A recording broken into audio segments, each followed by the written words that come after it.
Xenoblade Chronicles X originally came out in 2015 on the Wii U, and then got freaking shadow announced, just casually announced it, for the Switch, being Xenoblade Chronicles X Definitive Edition. And really, Xenoblade fans like myself kept wanting but didn't think would actually happen, and they just casually go, yeah, it's happening!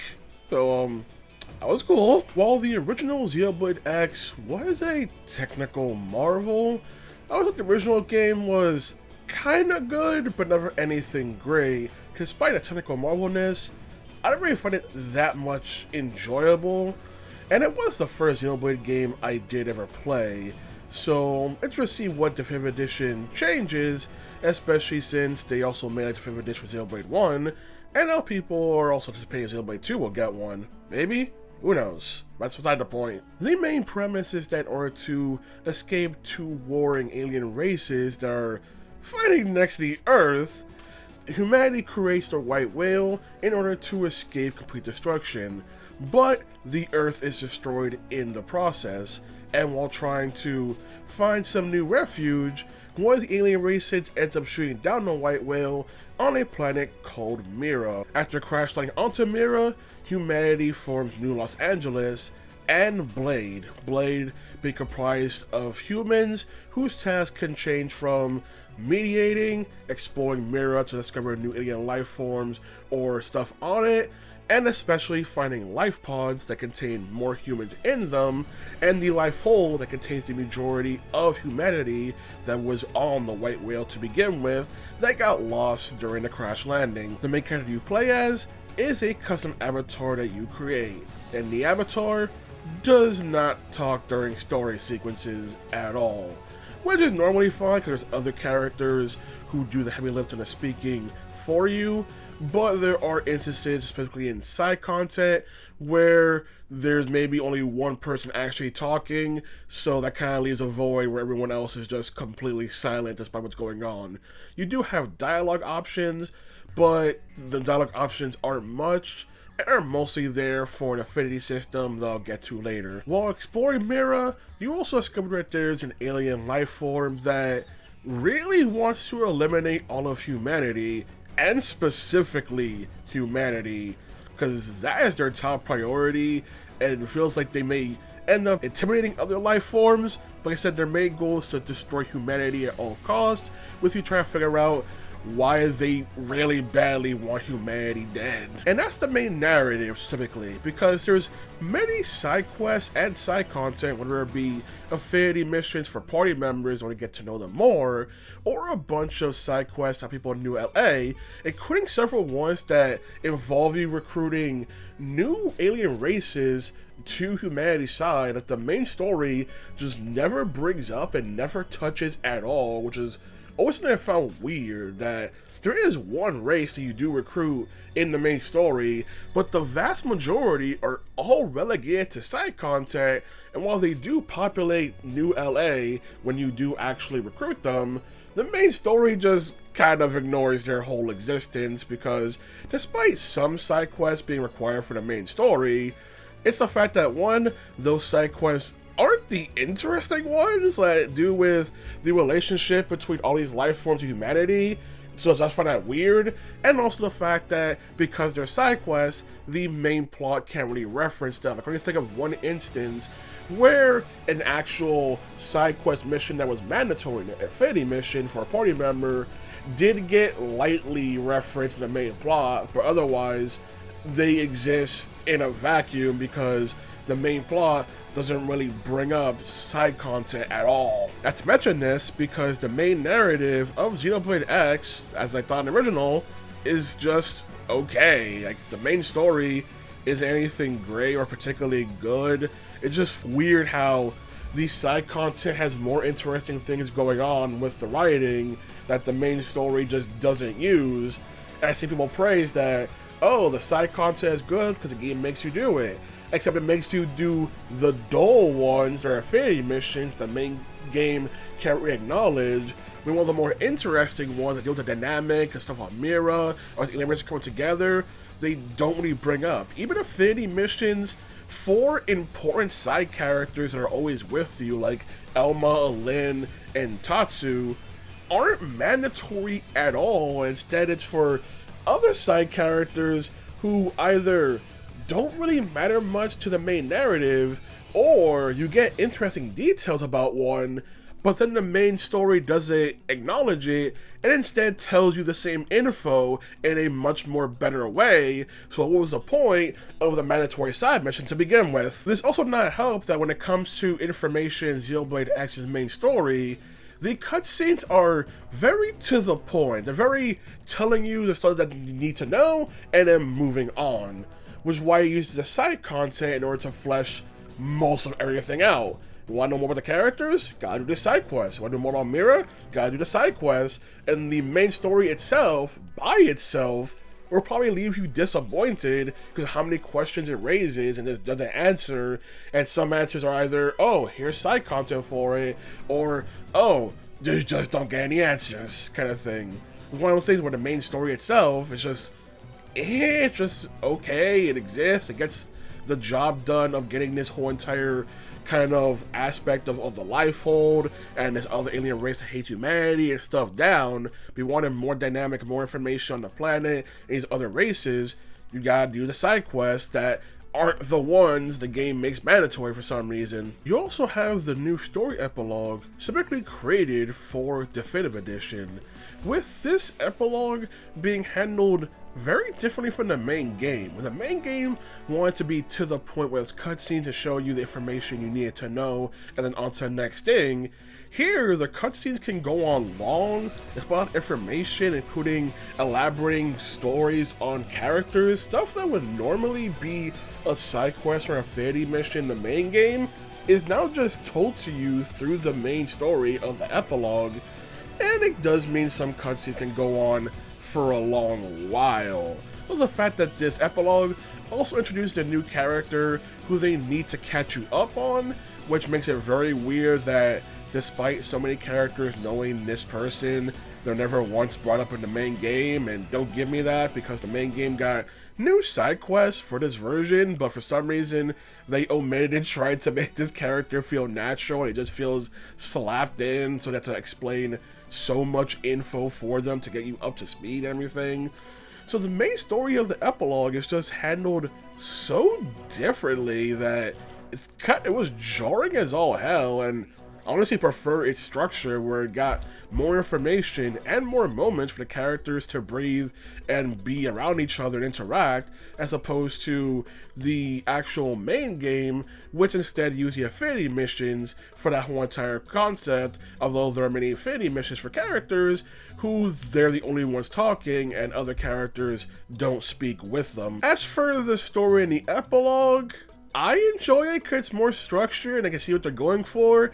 But at the same time, I have to say that when it compare, like, it's hard to compare. Like, if I compare, like, just the quality of how it's presented, I would enjoy the epilogue more. But I also kind of enjoy the overall mystery and stuff from the main game with the alien race that hates humanity and the life hold and stuff like that. More interesting kind of thing. So I can see why people are kind of divided on it, especially since it's not really made to answer questions you may have from the main game. It's made to do its own thing, which means creating more questions in the process. So you may be disappointed that if you want to certain answers about from the main game that were lingering, you're not getting that here at all. And in fact, may just piss you off at what it does. Now for the main game of Xenoblade X, which is an action RPG, where you have a bar of skills that go on cooldown after you use them, but they may have certain requirements, such as certain position they want you to be in, or certain states the enemy has to be in to get more out of it, such as, hey, maybe this deals more damage from the side, maybe it does more damage from the back, maybe it requires the enemy to be knocked down in order to get even more damage out of it. Stuff like that that has you trying to shift yourself within the fight and also shift what the enemy is currently going on. Like I mentioned, knocking down. You can also knock down enemies, which will temporarily make it so they can't fight back, but take more damage, and so maybe some of your skills, referred to as arts, may do more damage when the enemy is down, for example. You have several classes you can swap to the game in order to gain more arts, but also more skills, which are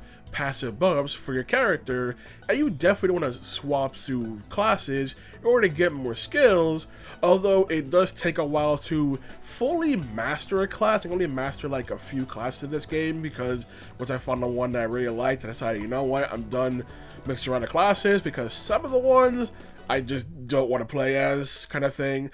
But the fact that you can pretty much experiment and try essentially every role your party members basically have in the game, and try it for yourself to see what you like.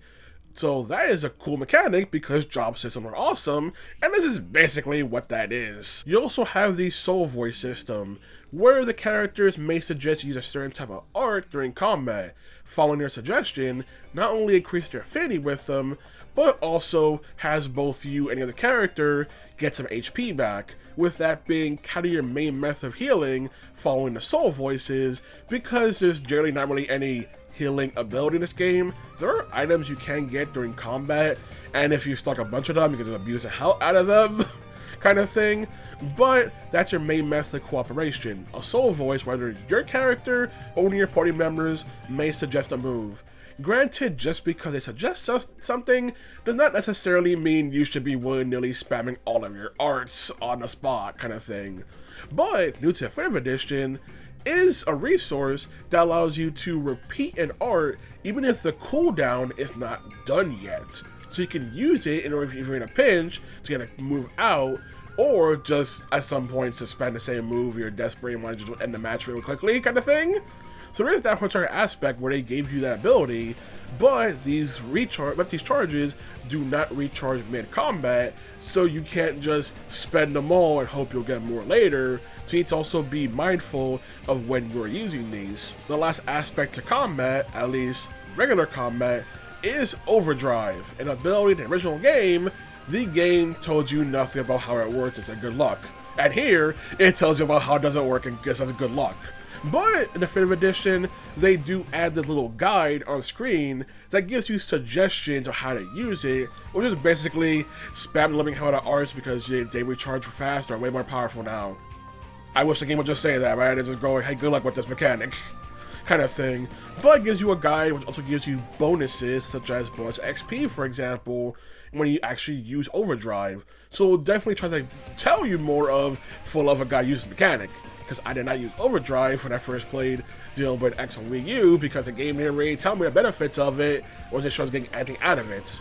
Especially since the resource you use for overdrive, TP, is required for certain arts that may cost 1000 TP to use, but are generally pretty powerful.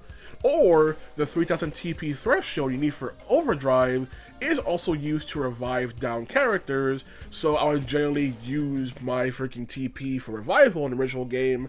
Plus I hear where overdrive is the best option, and even the act of using overdrive does also deal damage to enemies as well in an AoE manner, so it is very useful just to even activate the thing. Outside of combat, you have so much exploration when it comes to Xenoblade X, because the game is huge, there's lots of stuff to find, although the stuff you're finding is more just stuff like, hey, get some wreckage, or hey, get a piece of the white whale that fell off, or hey, get some local stuff on the planet, or get these little freaking points that you can capture in order to set up your own probes, which is how you'll get the majority of your money, because the probes passively get money for you, and how you set them up can get you bonuses and stuff like that.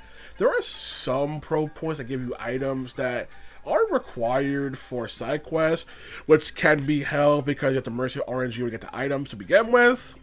There was one side quest I spent the entire game trying to do because I couldn't get the items for the probes, kind of thing. But it does add another element, especially with how you get them, especially since probe points are also fast travel points. There are many fast travel points in the game, but getting those probe spots are a big way of doing it. And it's essentially, you also get Meridium, I believe is how it's pronounced. It is a special resource you also need for certain things, such as enhancing shops, or certain side quests that may require it. So you definitely want to get that resource, although you are capped on how much of that you can carry, so remember to spend them when you're already full on them, or maybe you want to add more storage points onto your map in order to hold more, kind of thing. The option is yours how you use the probes. Most of what you'll find on Mira is the many different kinds of enemies, and the game does try and put a symbol on them to let you know if an enemy will attack you from sight. But man, I still think enemies can attack you from a mile away, since they'll either spot you from there, or because they're already attacking you, their attacks will just keep hitting you no matter how far away you are, and it can take so long before you actually escape enemies on a sight in order to leave the fight. And that's the issue because the game world is flooded with enemies of all levels, all over the place, so you can accidentally aggro an enemy that is super high level and it just obliterates you because of the fact that you merely existed. My biggest pet peeve is where there will be a quest item or a quest enemy you need to kill or get, and the enemy will be surrounded by enemies that are like 10 plus levels higher than the actual quest itself or the enemy in question, and you try to get that item, the enemies will aggro and effing kill you. I got one instance where you get an item, but the item was nestled next to 2 high level enemies. I try to slowly go to it, they wake up, kill me, and I have to go try again. I try to just rush it, and this time it actually works, while the enemies getting aggroed. I don't know why the second time, but it did. I had one instance where there was an enemy that I needed to kill, but every enemy around them was 10 plus levels higher, and I wasn't high enough level to survive them. Although granted, in this game, speed is more important because you can just dodge everything, level doesn't even matter kind of thing. But I didn't have that, so the enemies aggroed, attacked me, and killed me, even though I could kill that enemy if I actually got the chance to fight them by myself. But the game's like, nope, every enemy in this base has woken up, now alert to you, and is now attacking you through walls. Such a weird way of handling enemies where they just put enemies of all levels all over the place.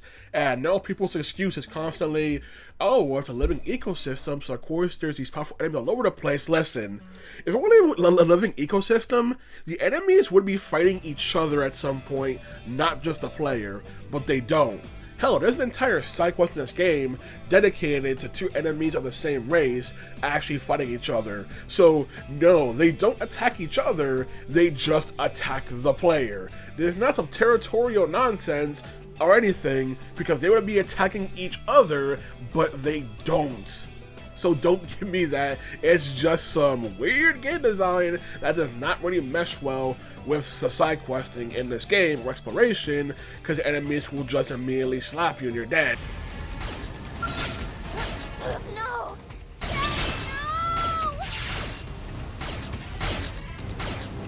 Got my spell.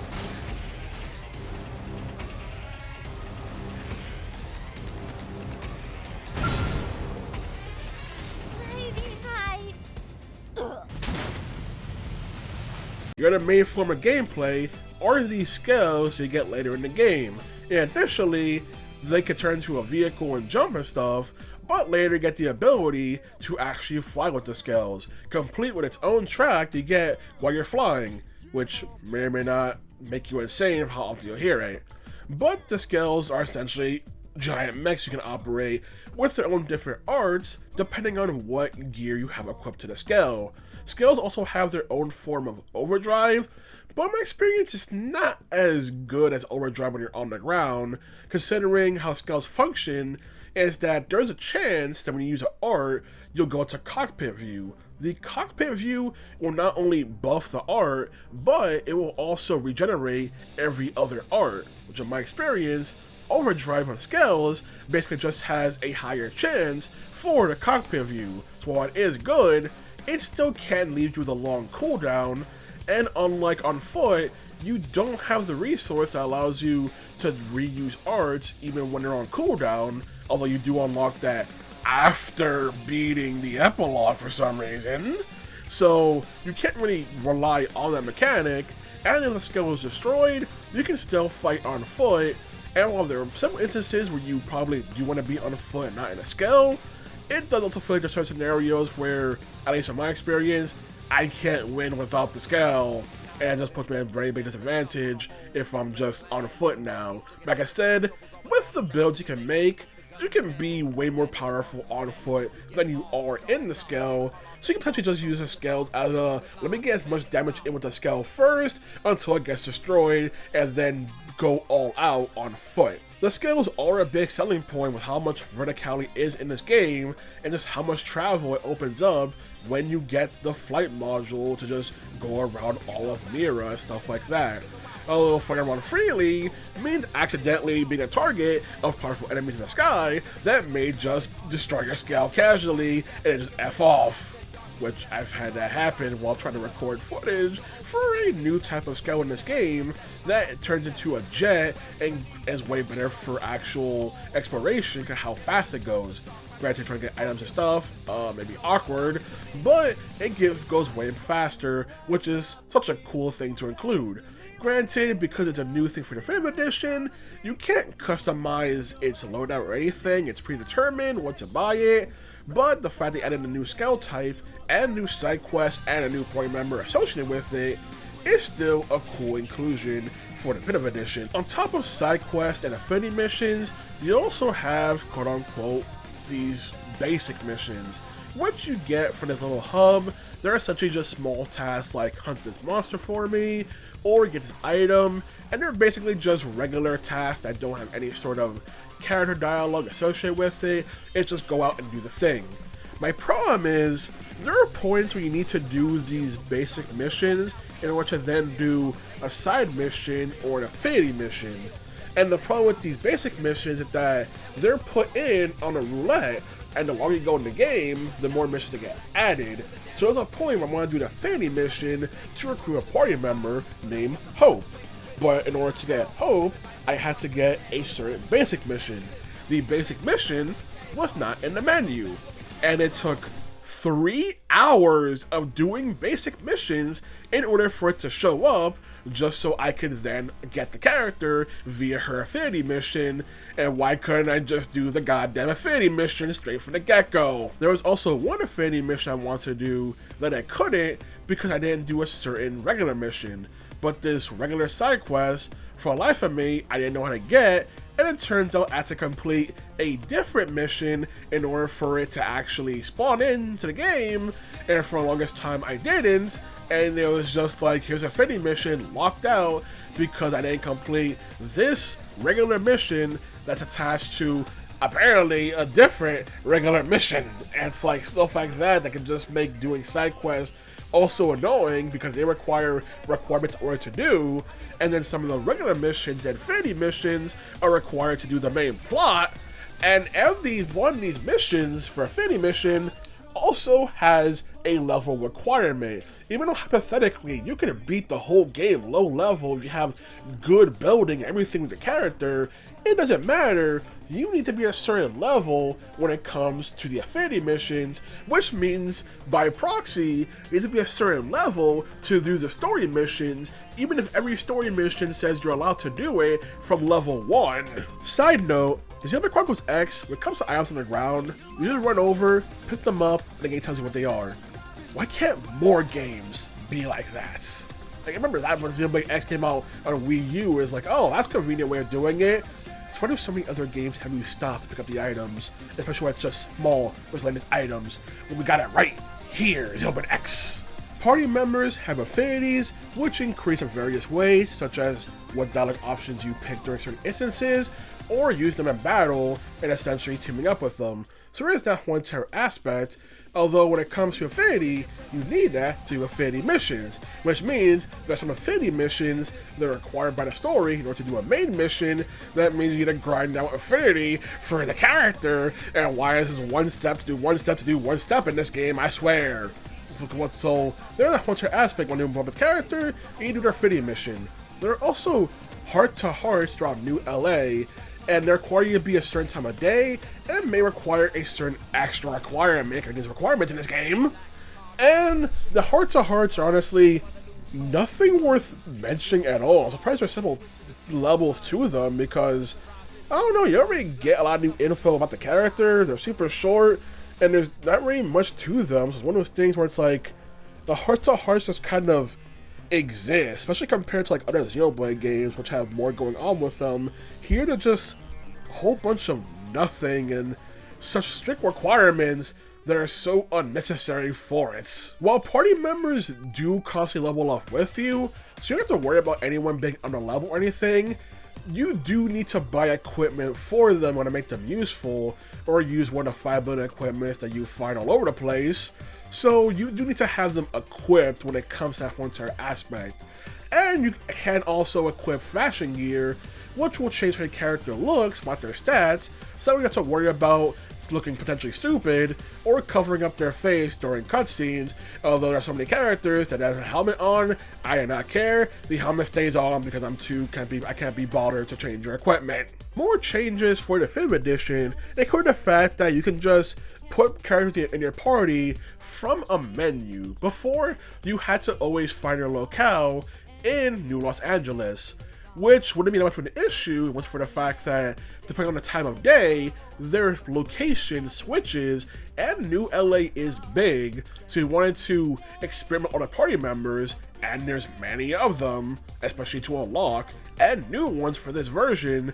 Just having a menu to immediately put them in your party is just way more convenient, although you still can find them in New LA if you want to have the more original experience when it comes to that one-time factor. Another big thing to Xenoblade X are the enemies that are classified as Tyrants. These Tyrants have a classification that doesn't necessarily mean they're super powerful. It could be for various reasons why enemy type is called a Tyrant, but when you hear it, it's time for a showdown, because these Tyrants come with their own theme called Uncontrollable. And man, when you play this game, Uncontrollable can go from this exciting music that's getting you ramped up for a fight, or it could be the song of your death, because sometimes you'll just be walking around and doing stuff, and Uncontrollable starts playing, and you have no idea where it's coming from.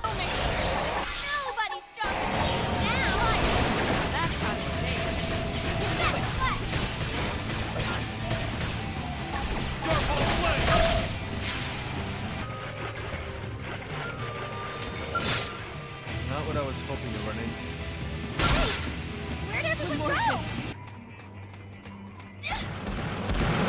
Run, or do we fight? This game, unironically, gives you the fear of, why do I hear boss music, and you don't know where it's coming from. So it can either be something to be exciting, or something that can make you go, run, run, run, run. There's Xenoblade. There is no running.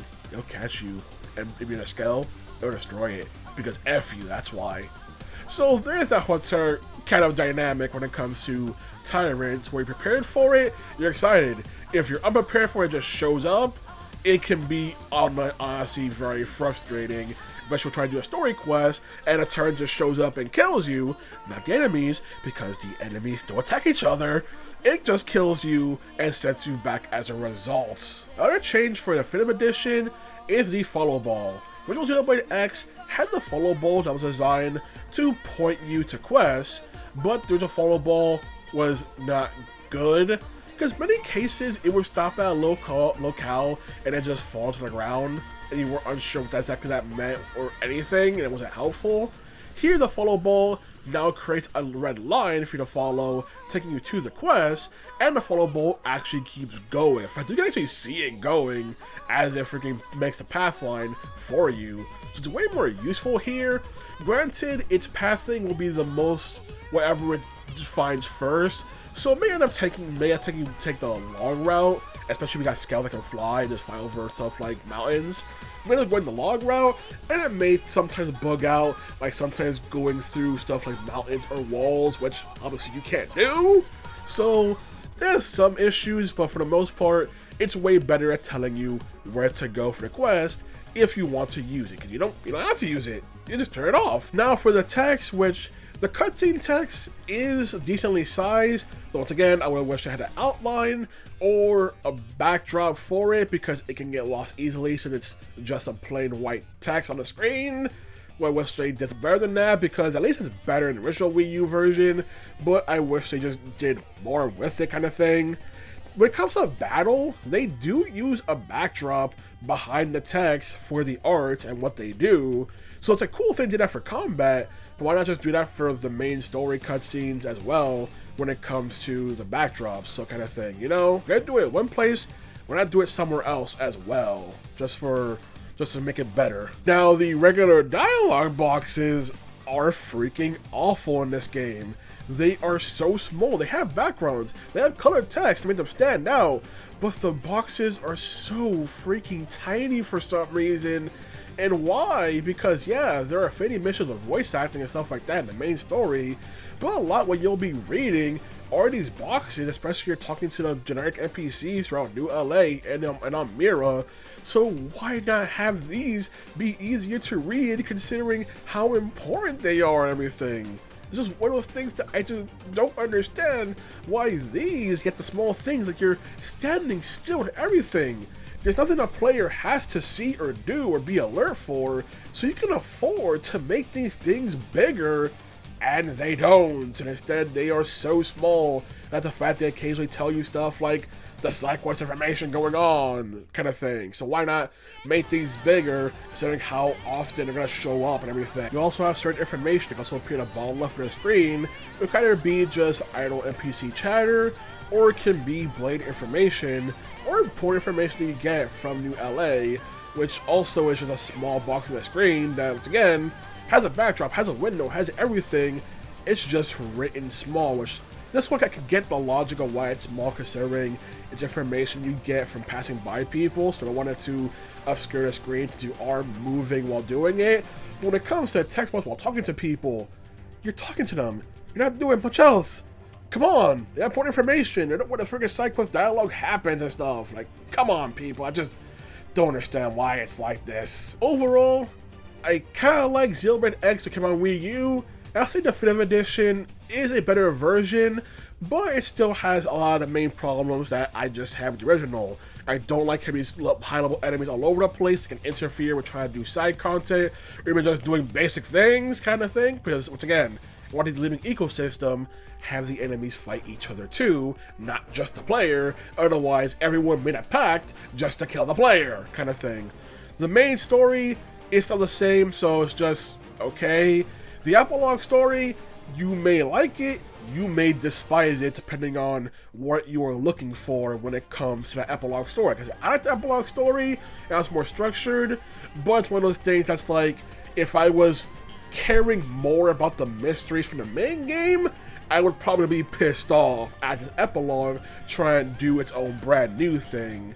Especially since it was an uphill battle, or trying to introduce a new character that everyone in the game seems to know, but not your avatar, since your avatar does have amnesia, but even then, they still wouldn't know who this person is.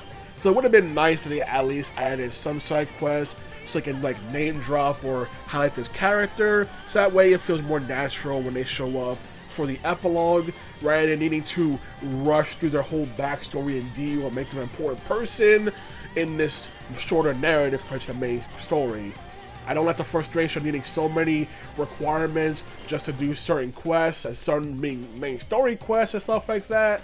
So there's aspects like that I just find more frustrating, but the combat, now that I know how it works better, is way more enjoyable, and the ability to just immediately use skills outside of cooldowns is a nice addition, but like I say, you need to watch out for your builds, because even if you're higher level, that doesn't matter, because level, what people say, doesn't really matter in this game. It matters more how your build is, so you can still get killed by enemies that are way lower than you, or if they just end up getting up on you by using numbers, kind of thing. So this whole entire aspect of how you build with the classes and the so many equipments, there's a lot of small details in this game.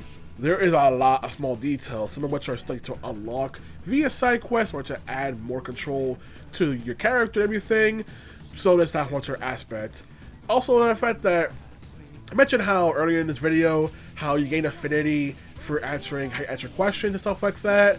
You don't gain affinity for doing that in the epilogue, which I found very weird. The epilogue decides to just omit that whole entire aspect from the game, so very weird thing to highlight, just how different the epilogue is from the main game and everything. I know it's made like 10 years later and everything, but still a weird thing just to know. But overall, I would say this is definitely better than the original version, and this currently the only version you can really buy nowadays, unless you're hankering to buy a Wii U. So yes, I would say I like Xenoblade X Definitive Edition more than the original, and I would say it's still a good title and a good time. Just know that if you are someone who played one of the numbered games, you will be getting a different experience here, so don't try and judge it from that perspective. You need to judge Xenoblade X for what it's doing. And if you're a story person who just wants a very good narrative, you're not going to get that here. You're going to get a basic main narrative and side quests that can tackle more interesting topics. Like I said, they are side quests, so they have lore presentation compared to the main story, or even the new side quests in this game. They can tell the animation is way more improved for this and everything. Like I said, it is good, so this is a good game. So that's all I gotta say about Xenoblade Chronicles X Definitive Edition. Alrighty then, good day.